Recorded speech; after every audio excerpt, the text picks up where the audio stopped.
दोस्तों आज हम डिफरेंसेस देखेंगे एक पुअर माइंडसेट और रिच माइंडसेट के बीच में। इसके लिए मैंने 3 बुक्स का सहारा लिया है, rich dad poor dad, 7 habits of highly effective people और द ई मिथ रिविजिटेड। दोस्तों सबसे पहला डिफरेंस एक पुअर माइंडसेट और एक रिच माइंडसेट वाले लोगों में ये है कि रिच माइंडसेट वाले लोग सबसे पहले अपने लिए एसेट्स बनाते हैं जो उनको हर महीने पैसे लाके दें और उसके बाद सारी कंफर्ट की चीजें खरीदते हैं। लेकिन गरीब माइंडसेट वाले लोग दिखावे के लिए, शो के लिए सारी यूजलेस चीजें खरीद लेते हैं और उसके बाद उनके पास पैसे ही नहीं बचते कहीं अच्छी जगह इन्वेस्ट करने के लिए और वो पूरी जिंदगी गरीब ही रह जाते हैं। इसका मैं एक रियल लाइफ एग्जाम्पल देना चाहता हूँ। कॉलेज टाइम में मैं एक कॉलोनी में रहता था जहाँ पर 6 या 7 घर थे। वो सारे के सारे बहुत ही अच्छे तरीके से डिजाइन करे गए थे, काफी खूबसूरत। उन सब घरों में से सिर्फ एक घर इनकम्प्लीट था और वो एक बिजनेसमैन का था। बाकी सारे घर डॉक्टर्स, इंजीनियर्स और प्रोफेसर के थे। जहाँ पे मैं रहता था वहाँ पे सिर्फ अंकल और आंटी थे और वो दोनों प्राइवेट यूनिवर्सिटी से रिटायर्ड थे एज अ प्रोफेसर और इसीलिए उन्हें कोई पेंशन भी नहीं मिलती थी। जब मैं पहली बार उनके घर गया था तो मुझे लगा था वो बहुत ज्यादा रिच हैं। उनकी कार से लेके इंटीरियर डिजाइनिंग, फर्नीचर, हर चीज परफेक्ट थी। मैं उनके फर्स्ट फ्लोर में एक रूम में रहता था। मैंने बहुत बार नोटिस किया कि अंकल और आंटी की बहस होती थी पैसों के रिगार्डिंग। कोई भी एक्सेस खर्चा उनके बीच में टेंशन क्रिएट कर देता था। एक बार मैं अंकल के साथ उनकी बालकनी में बैठा हुआ था तो मैंने उनसे कहा कि आपके साथ वाले पड़ोसी ने शायद अपना घर कंप्लीट नहीं किया। तो इस पर उन्होंने कहा, हाँ बहुत कंजूस है, कार भी नॉर्मल सी रखी है, एक ही फ्लोर बनाया है, इनकी वजह से हमारी कॉलोनी अच्छी भी नहीं लगती, पता नहीं पैसे खर्चते ही नहीं।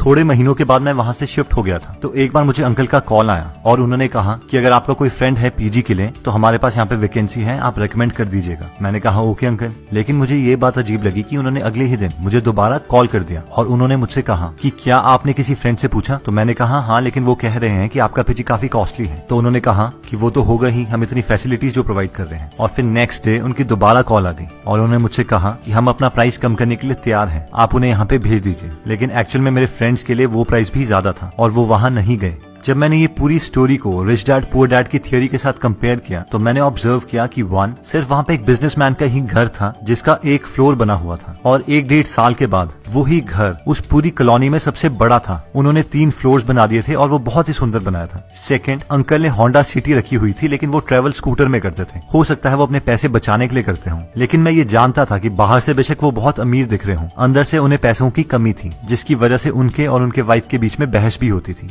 और दोस्तों पुअर मेंटालिटी वाले लोग ऐसी ही गलतियां करते हैं। सैलरी 15,000 होगी लेकिन आईफोन 50,000 का ले लेंगे। जितनी रिक्वायरमेंट है उससे बहुत बड़ी गाड़ी लोन पे ले लेंगे। 10-10 हजार की जीन्स ले लेंगे, शूज ले लेंगे। लेकिन अमीर मेंटालिटी वाले लोग इस चीज को एक्चुअल में कैलकुलेट करते हैं कि कोई भी प्रोडक्ट उन्हें कितनी वैल्यू प्रोवाइड कर सकता है और तभी उसके लिए पे करते हैं। नेक्स्ट पॉइंट कहता है कि अमीर मेंटालिटी वाले लोग सबसे पहले खुद को पे करते हैं, उसके बाद किसी और को। आप में से बहुत सारे लोगों ने रिच डैड पुअर डैड पढ़ी होगी, लेकिन बहुत कम लोग रॉबर्ट और उनकी वाइफ किम कियोसाकी की एक्चुअल स्टोरी जानते हैं। इन दोनों की शादी से पहले रॉबर्ट बहुत ज्यादा उधार पर थे। ये दोनों चाहते थे कि अपनी लाइफ को इम्प्रूव करें, लेकिन इनकी मंथली सैलरी से ज्यादा इनकी मंथली लोन इंस्टॉलमेंट्स थी जो इन्हें देनी पड़ती थी। लेकिन रॉबर्ट को अपने रिच डैड के सारे प्रिंसिपल्स याद थे जिन्होंने कहा था कि अपने आप को सबसे पहले पे करो। इसीलिए रॉबर्ट कहते हैं कि हम अपनी सैलरी का 20% हमेशा सेव करते थे। फिर चाहे उधार वाले लोगों से जितना मर्जी प्रेशर क्यों ना आ रहा हो, उस प्रेशर को हम एज अ मोटिवेशन यूटिलाइज करते थे और एक्स्ट्रा काम करके इंस्टॉलमेंट्स के लिए पैसा इकट्ठा करते थे, क्योंकि ये जानते थे अगर ये पहले उधार देने लग जाएंगे और अपने लिए कुछ भी सेव नहीं करेंगे तो ये कभी भी अमीर नहीं बन पाएंगे। और बाद में इन्होंने अपने सेव करे हुए पैसों से ही बाकी इन्वेस्टमेंट्स करी और फाइनली मिलियनेयर बन गए। दोस्तों हम में से मैक्सिमम लोग ये गलती करते हैं। हम सोचते हैं कि हम पहले सारा अपना उधार चुकाएंगे और उसके बाद में सेविंग स्टार्ट करेंगे, या फिर हमारी सैलरी का जितना पोर्शन बचेगा हम उसके बाद सेविंग करेंगे। लेकिन ये सीक्वेंस बहुत मैटर करता है। इवन वॉरेन बफेट बोलते हैं कि पहले पैसे सेव करो और उसके बाद बाकी सारे खर्चे करो। आप मान के चलो कि आपकी सैलरी ही कम है और अपनी सैलरी का मिनिमम 20% हमेशा सेव करो। अब ऑब्वियसली सिर्फ सेविंग आपको अमीर नहीं बनाएगी, उसके बाद आपको उन पैसों को इन्वेस्ट भी करना पड़ेगा लॉजिकली, लेकिन ये फर्स्ट और नेसेसरी स्टेप है अमीरी की तरफ।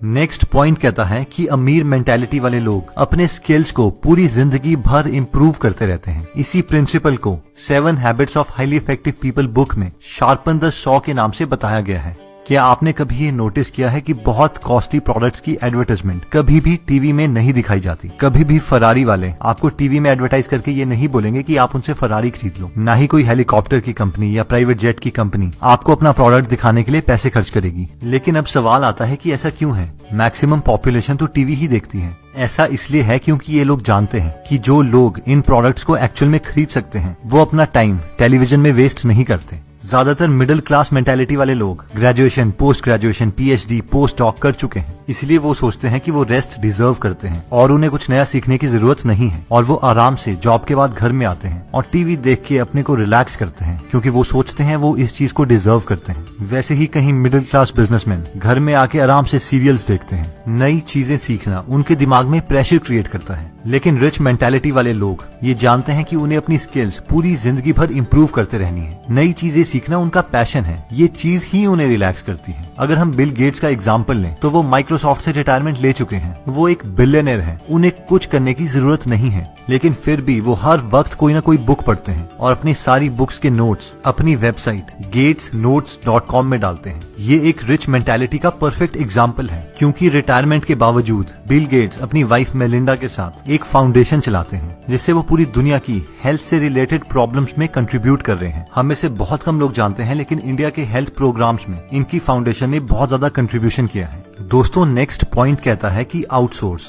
मैक्सिमम लोगों की जब जॉब लगती है तो उनकी ये मेंटालिटी होती है, भाई अब तो अपनी लाइफ सेट है, जिसका इनडायरेक्टली मतलब होता है कि मैं अब ग्रो नहीं करना चाहता, मैं इसी जॉब में रहूंगा। अब क्योंकि हम उसी जॉब में रहेंगे तो हमारी सैलरी सिर्फ इंक्रीमेंट और प्रमोशन से ही बहुत प्रिडिक्टेबल मैनर में ग्रो करेगी, जिसका मतलब ये है कि अब हम स्कार्सिटी माइंडसेट में आ जाएंगे, यानी पैसे बचाने के माइंडसेट में। हम हर चीज से पैसा बचाने की कोशिश करेंगे। बिजली का बिल कैसे बचाएं, खाने में पैसे कैसे बचाएं, पानी का बिल कैसे बचाएं, और बस पूरी जिंदगी इसी स्किल को इम्प्रूव करते रहेंगे। लेकिन अमीर माइंडसेट वाले लोग ये जानते हैं कि उनके पास 24 ही घंटे हैं और एक लिमिटेड विल पावर है, और अगर उन्हें ग्रो करना है तो उन्हें और लोगों की हेल्प लेनी पड़ेगी। इसीलिए वो अपने मैक्सिमम काम, जैसे कि खाना बनाना, कपड़े धोना, ड्राइव करना, इवन की ऑफिस के टेक्निकल काम, वो आउटसोर्स कर देते हैं और सिर्फ उन स्किल्स पे काम करते हैं जो बहुत रेयर और वैल्यूएबल हैं, ताकि वो और ज्यादा ग्रो कर पाए। इसके दो फायदे हैं, एक तो वो अपनी कंट्री की इकोनॉमी में बहुत कंट्रीब्यूट करते हैं, दूसरा इस प्रोसेस में बहुत सारे लोगों को जॉब दे देते हैं। लेकिन एक पुअर मेंटालिटी वाले लोग इन लोगों को देख के बहुत चिढ़ते हैं, यार ये तो बहुत स्टाइल मारते हैं, बिना नौकरों के तो ये काम नहीं करते। लेकिन रिच मेंटालिटी वाले लोगों के दिमाग में कुछ और ही चल रहा होता है। उनका मेन मकसद स्टाइल मारना नहीं, बल्कि अपने टाइम को बचाना होता है, जिसे गलत इंटरप्रेट किया जाता है।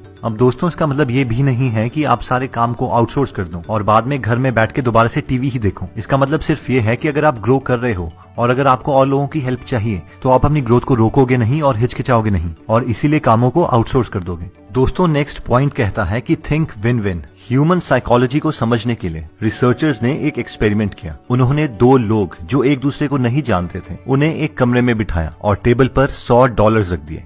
रिसर्चर्स ने उन लोगों को बताया कि आपको ये $100 आपस में बांटने हैं, लेकिन हमारी कुछ कंडीशंस हैं। कंडीशन नंबर 1, पहला आदमी ये डिसाइड करेगा कि वो दोनों $100 को कैसे कैसे बांटेंगे। कंडीशन नंबर 2, दूसरा आदमी ये डिसाइड करेगा कि पहले आदमी ने जितने डॉलर्स उन दोनों में बांटे हैं, क्या वो उसे मंजूर है या नहीं। अगर वो उसे मंजूर है तो दोनों को उतने उतने डॉलर्स मिल जाएंगे, लेकिन अगर उसे वो चीज मंजूर नहीं है तो किसी को कुछ नहीं मिलेगा। अब रिसर्चर्स ने एक पैटर्न देखा, अगर पहला आदमी $100 को $50 करके बांटता था तो दूसरा आदमी उसे एक्सेप्ट कर लेता था और दोनों को $50 मिल जाते थे। अगर वो 60-40 करके बांटता था तो भी दूसरा आदमी उसे एक्सेप्ट कर लेता था। लेकिन अगर पहला आदमी उसे 70-30 करके बांटता था तो दूसरा आदमी उसे रिजेक्ट कर देता था और दोनों को कुछ नहीं मिलता था।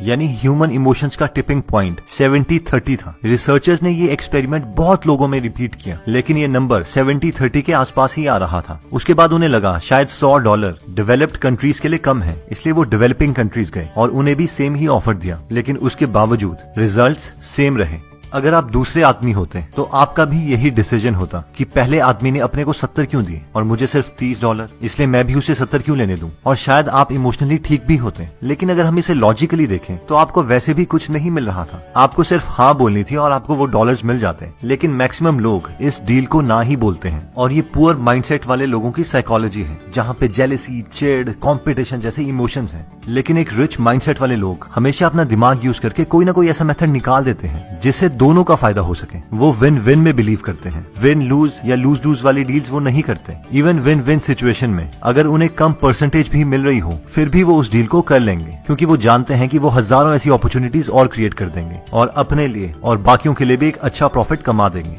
तो दोस्तों, इस वीडियो में हमने 5 पॉइंट्स कवर करें। सबसे पहला था फर्स्ट एसेट्स देन कंफर्ट। सबसे पहले ऐसे सोर्सेज क्रिएट करें जिससे आपको पैसे आए और उसके बाद ही कंफर्टेबल और शो वाली चीजें खरीदें। सेकंड, पे योरसेल्फ फर्स्ट। सबसे पहले खुद को पे करें। हमेशा कोशिश कीजिए कि अपनी इनकम का एटलीस्ट 20% पहले सेव करें, चाहे आप पे जितना मर्जी प्रेशर आ रहा हो। ये मान के चलें कि आपकी सैलरी ही कम है और बाद में उस 20% का कुछ परसेंटेज इन्वेस्ट करना सीखें। थर्ड हमने किया था आउटसोर्स। अगर आप अपने को इम्प्रूव कर रहे हैं और आपको टाइम की जरूरत है तो आप अपने काम आउटसोर्स कर सकते हैं। इन चीजों में कंजूसी ना दिखाएं। फोर्थ, कंटिन्यूसली अपने स्किल्स इंप्रूव करते रहें, नया नया मटेरियल्स पढ़ते रहें। दोस्तों, अगर आप फ्री में बुक समरीज पढ़ना चाहते हैं तो हमने गीगल ऐप बनाई है। वो ऐप आप डिस्क्रिप्शन में दिए हुए लिंक पे जाके डाउनलोड कर सकते हैं। और फाइनली आता है थिंक विन विन। ये मत सोचो कि दूसरे को मेरे से ज्यादा मिल गया, आप ये सोचो कि आपको पहले कुछ नहीं मिल रहा था, उसके कंपैरेटिवली अभी आपको कुछ मिल रहा है। और अगर आप टैलेंटेड हो तो आप ऐसी सिचुएशंस बहुत क्रिएट कर दोगे। लाइफ में जल्दी आगे बढ़ना सीखो, क्योंकि हमारी लाइफ इतनी बड़ी नहीं है और हम इस धरती पर हमेशा